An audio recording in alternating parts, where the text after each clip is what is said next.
c'était légal, le graffiti, je crois que ouais, je continuerais à en faire. Peut-être pas de la même manière.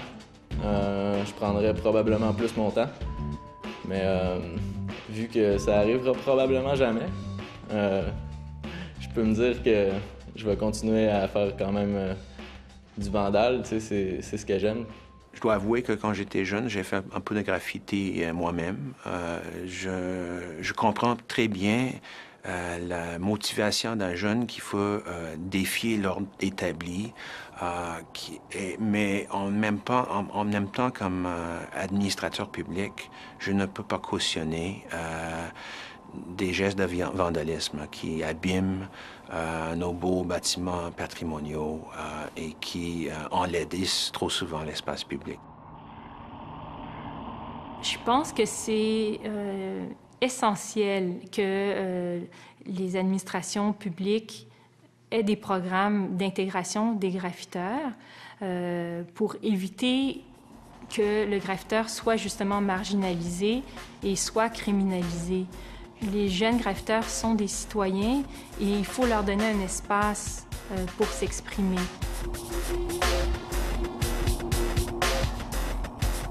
Si on sortait les graffiteurs de l'anonymat, je ne sais pas si ils auraient les mêmes motivations, la même force, finalement, parce qu'il y a quelque chose, sans doute, dans l'interdit qui les motive, non pas dans l'interdit, mais dans cet anonymat, dans cette intrigue, finalement, il y a quelque chose qui les motive beaucoup.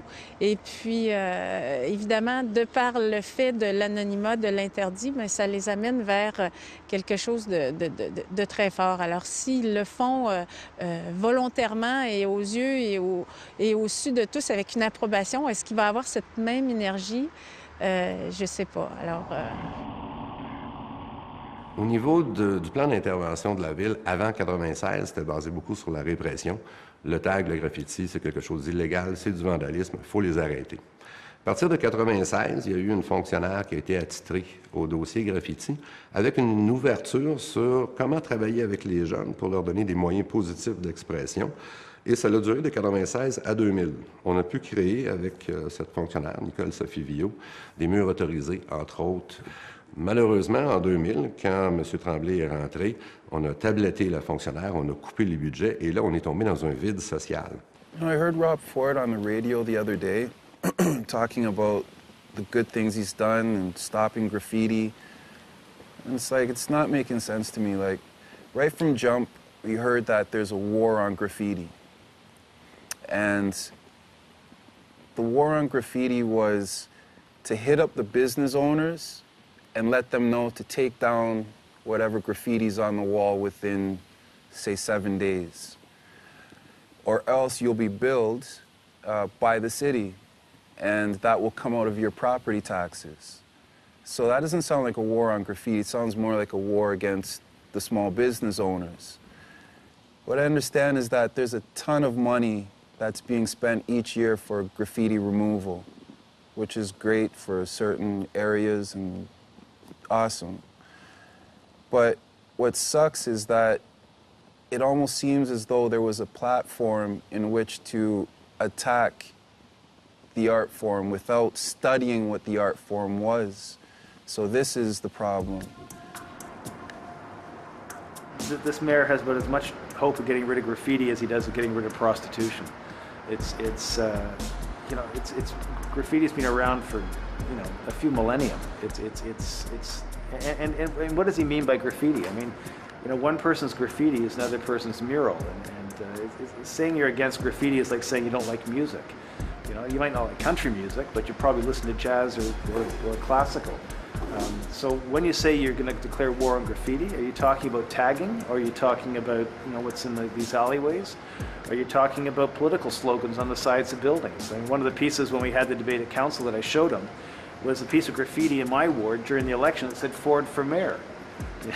So I said, why didn't you paint that over?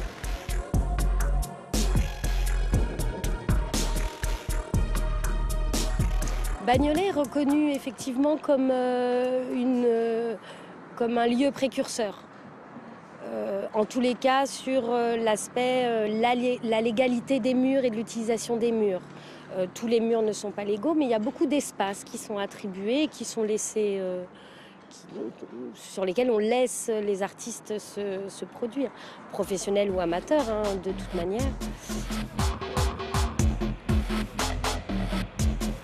Mon travail à NDG, en fait, c'est de peindre des murales sur les murs qui sont constamment vandalisés. C'est-à-dire, auparavant, ils ont effacé, à un moment donné, se rendre compte que ça marche pas. Fait que, ben, si le mur est propice à être peinturé avec une murale, ben c'est ça, c'est moi qui le peinture. C'est un service public. N'importe qui, en fait, propriétaire d'un mur peut appeler puis se mettre sur une liste d'attente puis éventuellement avoir une murale gratuite. C'est ce que j'aime dire le plus souvent, c'est que c'est vraiment un tango bizarre entre la police, la ville, les graffeurs. Puis en bout de ligne, ce que ça fait, c'est comme on a dit tantôt, c'est que là, t'as la ville qui se fait applaudir parce que les graffeurs, ils se font mettre de la pression, puis que là, un tel élu ou une telle personne, c'est zéro tolérance, ou peu importe les conneries qui peuvent sortir. Ils se font aussi applaudir quand le même artiste puis la même personne fait une belle murale inaugurée au plein centre-ville. Ah, c'est merveilleux! Allô, c'est les mêmes gars. C'est les mêmes gars, on fait la même chose. Décidez-vous, est-ce que vous nous aimez ou vous nous aimez pas? T'sais? C'est comme... Fait que c'est mêlant, là. C'est comme quelle position que le grapher, tu vois? J'ai autant d'applaudissements puis autant de je sais pas, de bonheur à peindre une murale gratuite sur une façade d'immeuble, puis que les citoyens sont comme « Wow, ça c'est cool ». Puis j'ai autant de plaisir de pitcher un 5 gallons sur l'hôtel de ville. Je veux dire, c'est à vous de décider comment on va jouer cette danse-là, comment on va la danser. Tu sais, il y a un langage, là.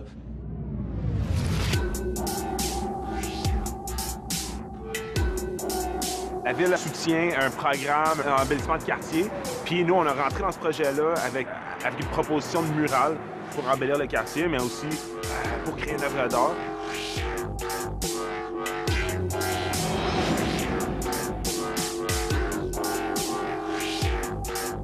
Une fois que ça a été approuvé, là, on est embarqué dans la grosse partie de recherche, puis de vraiment proposer quelque chose que le public va réagir.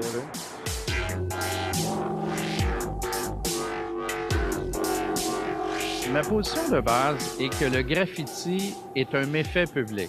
On va être très, très clair, c'est pas quelque chose qui améliore notre environnement. Donc, on doit le bannir. Et pour le bannir, il faut malheureusement faire des investissements qui devraient être ailleurs. Par exemple, à La Salle, l'arrondissement que je représente à Montréal, c'est environ 200-250 000. On a même été jusqu'à 350 000 $ par année pour enlever les graffitis, essayer de les enlever le plus rapidement possible après qu'ils soient faits. Ici, c'est près de 600 000 $ par année et qui sont investis.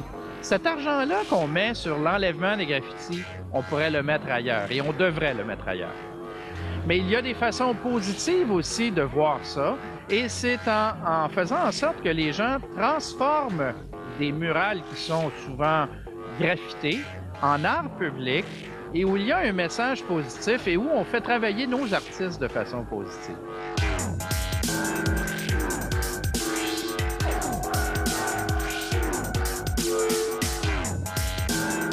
C'est grâce à des projets comme ça qu'on peut avoir un peu plus d'espoir, un petit peu plus d'optimisme envers notre métier.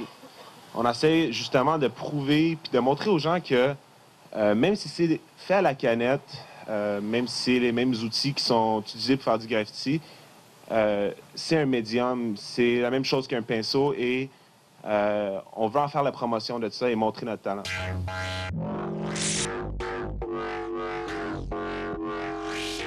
On voulait représenter la Notre-Dame-de-Grâce à travers la murale, dans le fond. Le quartier, mais aussi la mère Notre-Dame. Fait qu'on a été avec une inspiration d'Alphonse Mucha, qui est l'époque d'Art Nouveau. C'est vraiment une référence assez classique. Fait qu'on a voulu faire un remix un peu plus moderne de ça. Flo, il a fait un vraiment très beau caractère qui était basé, dans le fond, sur les références de Mucha, qui va représenter la Notre-Dame, qui est un peu plus moderne, peut-être, que les époques 1940.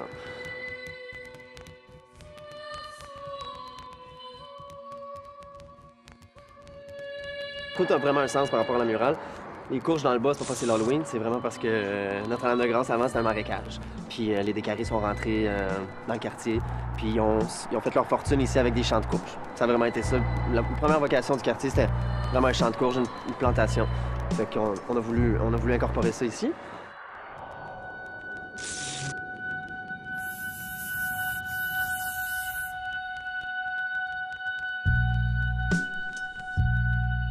La petite madame du coin qui a vraiment peur, genre des graphes dans sa ruelle parce qu'elle a été dit par les médias que c'est des symboles de gang de rue.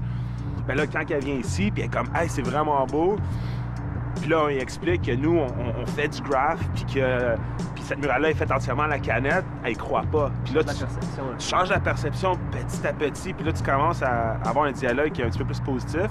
Puis là, il n'y a pas ce blocage-là. Tandis que si ça a été du graph pur à la base, je pense que cette communication-là n'aurait pas été là.